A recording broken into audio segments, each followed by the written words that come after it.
In this video, I'm going to talk about the Four Noble Truths of the Buddha. This is going to be very interesting and intriguing, but before I begin talking about them, if you have not subscribed and by a stroke of good fortune you have found yourself on this channel watching this video or some of my other videos, it is well advised that you hit the subscribe button right now. Like right now, okay? Because I talk about a lot of interesting things here and it'll be cool. It'll be cool to have you on board. So subscribe. Thank you. I appreciate it. For you guys who are already subscribed, please, beside the button where it says subscribe, there's a notification bell. Hit the notification bell so every time I upload, and I'm uploading daily here and I'm doing the best that I can, you'll be notified, and then you can just hit it, and wherever you are, you may be in the gym or you may be in your car or wherever, you can just watch me rant and ramble and maybe get something out of it. So, the Four Noble Truths. This is one of the most important videos that I'm ever going to make, because this is life. This is the truth of life. This is the conclusions of a very conscious, aware, enlightened, awakened being, and this is his conclusion to all of it. He laid it down for us. The Four Noble Truths of the Buddha. The Buddha was born in the Indian subcontinent, and when he was born, he basically, he's like, all right, this is it. I promise that this will be my last incarnation here. Because, he's been on the path also. He's been, on the cycle, the wheel of death and rebirth, samsara. He's been in the cycle, and he's like, you know what? He was a very enlightened being, right? So he's like, this is my last time. That's it. I'm gonna peace out, motherfuckers. I'm gonna get the fuck out of here. I've been here way too long. And, he tried many different things. He went with those people that starve themselves and, do these crazy things, and tried different meditation practices with different groups. And then one day he sat underneath a tree, the Bodhi tree, and he's like, all right, motherfuckers, I'm not getting out of here until I'm enlightened. That's it. He just, it hit him at the time, right? He's like, I ain't leaving here until I'm enlightened. And he got enlightened. He got enlightened, and he spent 7 days after reflecting on his findings, and he basically, in the night of his enlightenment, he went and saw all his past lives, and, he just kind of saw how it all is. He saw the game, how it all is. And he comes back and reflects, he just got enlightened, right? Reflects on his findings and says, you know what, I'm gonna lay down the law here. I'm gonna lay down the law. First noble truth, life is suffering. Life is suffering. He contemplated and he realized that life is suffering because of the four sights, right? He saw the old man, he saw the sick man, he saw the dead man, and then he saw the monk, right? But he basically realized, he's like, all right, everybody's gonna age, and everybody's gonna die, and everybody's gonna get sick, and that's just nature. That's suffering. Nobody escapes it. If you don't get what you want, you suffer. If you get what you want, you suffer, because it's in time and it's a passing show, and it's gonna also decay. In other words, everything is in a state of decay. And can you argue with that? I mean, really, like, it's true. Even getting what you want. Let's give best case scenario. You've had a tremendous incarnation right now, right? And it's like, it's beautiful. You've got all the money in the world. You've got best place. You're so comfortable. You've got a good relationships with going on in your life. It's all nice and smooth, your relationship with your dad and your mom and your boyfriend, your girlfriend, your friends, it's just roses, Let's say you're one of those rare human beings where everything is roses. you too shall suffer, my friend, because it's all passing. It's all passing. Your dad's gonna die, your mom's gonna die, you change, your friends might change. Let's say none of that happens in your school, they're gonna die, everybody's gonna die, and you're gonna suffer because of it. You know, and you might be like super healthy, but you know, your body's in a state of decay, and you might keep it really healthy and use all the latest technology and live up to 300, 400, 500 years. But what's gonna happen is it's eventually decaying, and that's it. You can't argue with nature, and you're gonna suffer because of it. So comes up with this realization, and it's, you know, it's the truth. It is the truth. This is the truth of human existence on this physical plane. Life is suffering. That's his first noble truth. Then he realizes, okay, life is suffering because of impermanence, because of change. Alright, let's dig deeper into it, and let's see, why is this suffering? So then Buddha was a scientist, the way he approached this. Says, okay, we've got the cause, we've got the condition, you know, identify the condition, the disease, if you will. If you're a doctor, right, the disease, identify the cause, okay, you know, you're trying to diagnose, okay, well, life is suffering, guys, okay, A. Alright, why? And then this is his second noble truth. The reason why it's suffering, because attachment and desire. Attachment and desire cause suffering. Craving and aversion. This is basically you wanting something, and this is you not wanting something. This is attachment. It's a form of attachment. So our attachments, our cravings, and our aversions are what causes suffering. So for example, if you're a young, healthy human being and you really don't want to get old, and you really don't want to like feel pain or whatever, and you do all that you can to prevent that from happening, this is your aversion to old age causing you suffering, because eventually, no matter how much you try, you're going to get old and your body's going to decay. So your aversion to something is causing you suffering. Your attachment to how life ought to be as opposed to what is. Your aversion to it, your craving for things to be other than what they are. All forms of attachment. And that is the cause of this disease, of this human condition, which is suffering. And really, like I said, Buddha tackled this like a scientist. Like very much scientifically. So we've diagnosed that life is suffering, went on to say why. It's attachment and desire for things to be a certain way or not to be in a certain way, and then says, okay, there can be a way out of this. There can be a way to alleviate this condition. You know, again, you know, the Dr. Buddha over here prescribing, laying down the law, says, okay, third noble truth, we can do something about this. That suffering could be alleviated if we start to attach less, and if we let go of our desire for things to be a certain way other than what they are, to accept what is, essentially. And yes, we can alleviate the suffering if we begin a solid practice of detachment, a solid practice of ridding our minds, quieting our minds, and ridding our minds of this constant wanting to be somewhere and desire something.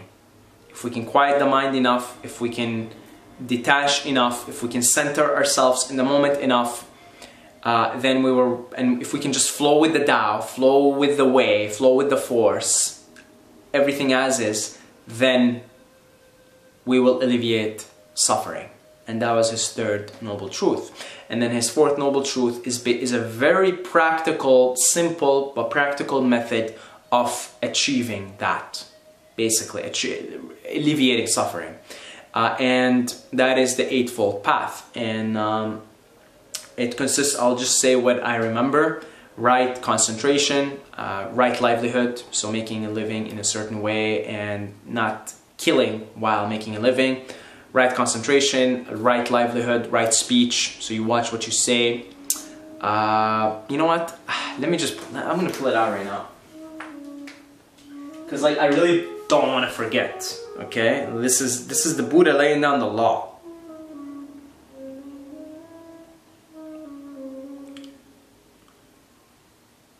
Eightfold path. Alright, so we got right view, right mindfulness, right concentration. So let's actually explain each one. Right view is know the truth. Know the truth, perceive the truth, which is life is suffering. So perceive it, understand it, make it part of you. Recognize that this is the truth. Right mindfulness, control your thoughts, quiet your mind. Right concentration, practice meditation. Right effort, resist evil. Right livelihood, respect life, don't kill while making a living, while earning a living. Right action, work for the good of others. Right speech, say nothing that hurts others. And right intention, free your mind of evil. So very simple, very basic way of alleviating suffering and achieving nirvana, right? Nirvana is the liberation from the cycle of death in birth, the wheel, right? The wheel of becoming. So yeah, that was basically Buddha's Four Noble Truths. Now you might look at Buddha and be like, this guy was just a downer, man. Like he was just, you know, he was just a negative thinker, you know. He could have used maybe like some motivation from Tony Robbins or Eric Thomas. You know, he really should have watched some of Tony Robbins videos. You know, if he listened to Eric Thomas's motivational speeches, he wouldn't have exactly said that. He was just a downer, man. He was like on a negative trip, right? And honestly, like that was for the longest time my perception of Buddhism and my perception of the Buddha and his noble truths and his realizations about life. It was like, come on, man, it's too negative. It's too negative. Well, how naive. How naive. I have come to realize how naive I am, how little I know, and how much of a beginner I am in all of this. How much work that my consciousness still needs to do. Yeah, I'm like, you know, honestly, this is not me trying to be humble, but seriously, I've got a lot of work to do. Okay, I am naive and I know very, very little. And trust me, when I know a lot and like, you know what the Buddha, like, he went around saying, I'm enlightened. He knew it, and everyone else around him knew it because his aura was just, you know, light coming out of his third eye. So the Buddha knew when he was enlightened. He knew, he's like, I'm an enlightened being. I'm never coming back again. You know this. And I know, what I know right now is I know, like, I got a lot of work to do. And trust me, when I am enlightened, I will come and tell you guys, hi, I am enlightened. Because I'll know it and you guys will know it. I won't even need to say it. That's the thing with the Buddha, right? When he was walking around after his enlightenment, he didn't need to say, I'm enlightened. Everybody was just like, whoa, just light coming out of him. Yeah, so I'm very naive, I know very little. And I used to think, you know, Buddha's a downer and he's just a negative thinker. He could just use some positive thinking. But, you know, you can't argue with what he said. It's what do you get? Life is impermanent. It's impermanence. This life is the main characterization, the main aspect of this physical existence. And this is just simply by observing you and nature and everything around you. It's change. Change is the only constant in life. Impermanence is the only constant in life. This too shall pass. It's all a passing show. Okay? If anybody ever watches this video and I don't know how you watch it and I'm dead, I am dead. Okay? Here I am dead. You know, I hope somebody watches this video and I'm already dead. Okay? Like, hopefully this video stays on record and I'm dead. Okay, if you're watching this and I'm dead, hey, hi, hello. When I made this video, I was vibrant, I was lively, I was like enjoying a beautiful day outside, and now I'm dead. My body's not there anymore. That's it, I'm gone, impermanence. And yeah, what are you gonna do? You're gonna argue with that? That life is suffering because everybody doesn't want to get old, doesn't want to get sick. you know, it doesn't want to experience pain. But the truth is, we all have to, one way or another. Look, I'm here to tell you, like, I take care of my health, and I'm gonna do that for the rest of my life. Okay, maximize it. Okay, but here's the difference. It's not like just ignoring everything, ignoring life, ignoring your health, saying, well, it's gonna go anyway. No. If you have the choice, make the choice. But if you don't, you accept what is, you end your suffering. As simple as that. So for example, right now I have the choice to eat fruits, vegetables, good foods, you know, healthy, organic, full of vitamins, full of nutrition. And I have the choice to take a cold shower and take care of my health. And I have the choice to go and eat burgers and, you know, eat donuts and all that. I have the choice. So which choice I'm gonna make, it's up to me, but I would like to make the healthy choice because I'd like to feel good and I'd like to prolong my life and I'd like to feel good and experience more pleasure, more well-being and less pain. However, this is where the suffering occurs. When I no longer have a choice and my body's just decaying and there's nothing I can do about it. Let's say I do everything right and I live up to 150 and I'm like doing like crazy fucking gymnastic shit when I'm like 100 years old, let's say, okay? But let's say that I'm like 120 now, right? And I'm doing everything right, but man, it's not happening anymore. It's not happening. My dick is not getting up anymore. It's not happening, man. It's not happening. You know, I'm doing the same thing, but my body is just decaying now. I guess just that's it. You know, nature wants my body back into it, wants to absorb it. Okay. This is where the suffering happens. If I say, man, I miss the old days when I was like a stallion, you know, I suffer. And then that's where the suffering happens. But if I say, I got no choice, it is what it is, change is the only constant in life, I too shall pass, I am going to die, now I've just gotten rid of my suffering. See, and that's the second noble truth, which is attachment and desire. Of things to be a certain way other than what they are is basically the cause of suffering.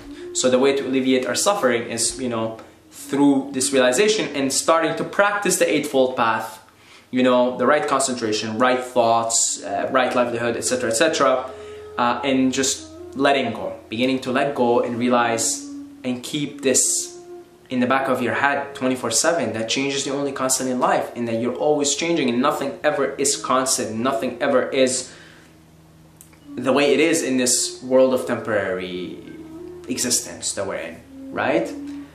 Very, very, very, very, very profound Four Noble Truths, really. I mean, absolutely, you're taking it straight from an enlightened being here. You're taking it straight from someone who's sees how it all is, been through it all, and finished the game and graduated. And so if we want to graduate, perhaps we can learn something from those who have already graduated, right? So yeah, take a look in your life and see how you can apply the Four Noble Truths, because, you know, if you don't, then you're gonna suffer. There's no other way around it. And I look at the suffering, and we're in a sea of suffering on this planet. Humans are suffering, everybody's suffering. The mind is causing the suffering because pain is one thing, I have pain. Suffering is in the mind. Pain is a physical sensation. Suffering is a mental phenomenon that arises out of thinking and wanting things to be a certain way other than they are. But so as long as you have choices, you make the choices. If you have the choice to be healthy and unhealthy, if you have the choice to prolong your life, if you have the choice to feel good, feel the sense of well-being, by all means, you make the choices that help your consciousness. But when you don't have the choice, you accept what is, you end your suffering. And then you help others end their suffering. This is the role of the Bodhisattva. This is something I want to make a separate video for, right? Bodhisattva is someone who's capable of reaching nirvana, but stays back to help alleviate the suffering of other people. And you realize everybody is you, and either we all go or nobody goes. So we have to alleviate the suffering of all beings together. And yeah, that's about it. God bless you all, guys. Make sure to check out my free book, 5 Powerful Habits to Dominate Life in All Areas. If you want to improve your life, just day-to-day stuff, this is a 19-page free mini book. Right? Just download it, read it, it'll take you 2 seconds and you're done, right? So 5powerfulhabits.com, or just a link for the free book in the description, okay? I love you guys. I love every single one of you, and I hope that together we can help one another alleviate our collective suffering, our individual suffering and our collective suffering. God bless you. Love every single one of you guys, but don't forget to subscribe or you're gonna sleep with the fishes. Subscribe.